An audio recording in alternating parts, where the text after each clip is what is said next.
How's it going, everyone? I'm Jared from Avalanche Reviews, and welcome back to Trash Classics. Silent Bomber is a rare gem. It's one of those games that has no real genre, making it real hard to describe. So here it goes. Silent Bomber is an anime-influenced futuristic 3D Bomberman clone, I guess? To understand this game, you have to understand its place in history. If you've watched my other videos, you probably know I have a soft spot for PlayStation-era gaming. If the Atari age was the Old West, a lawless land of opportunity, the PlayStation era was the experimental 60s, where the norm was established but rebelled against and experimented with. Only in this brief period could games like Tomba, Parasite Eve, or Jumping Flash exist, and like these games, Silent Bomber was unique as hell. Imagine Bomberman 3D with great controls and a breakneck pace. You can attack by either dropping bombs on the ground with the square button or holding down the button to launch them at enemies or the environment. Once your bombs have been set, you can detonate them with the triangle button. Since the amount of bombs you can have out at once is limited in the beginning, there's a real emphasis on using them wisely. For instance, these enemies take 2 bombs to kill. Instead of hitting each one twice, I can tag one of them with 2 bombs and wait till they're close to each other, and then take them all out at once. You can have some real fun with this mechanic, and it's only made better by the super tight controls. Jumping and dashing out of the way of explosions is fun as hell, and adds to the game's fast pace. There are also special bombs that can be picked up.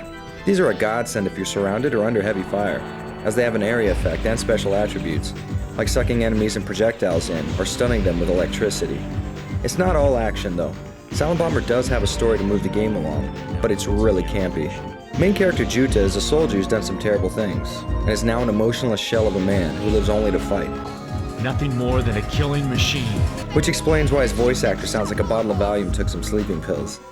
All I want from you is a status report, not a sob story. The story isn't bad, but it's certainly not good. Another mainstay of the PlayStation era was god-awful CG cutscenes, and Silent Bomber has these in spades. I mean, look at this. It's like everyone has peanut butter stuck to the roof of their mouths.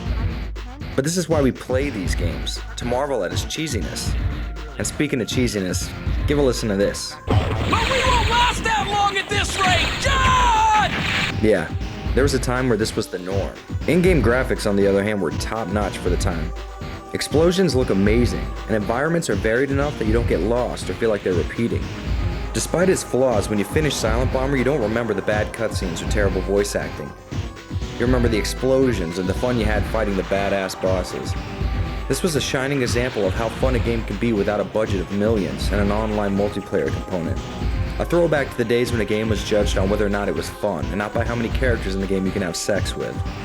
If you think explosions, action, great PlayStation era graphics, and bad voice acting make a great game, then Silent Bomber will kick your ass in the face.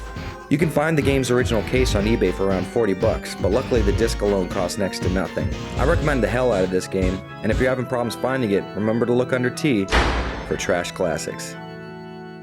Thanks for watching, guys. If you liked it, make sure to hit that subscribe button. And if you're looking for more Trash Classics, check out the previous episodes below.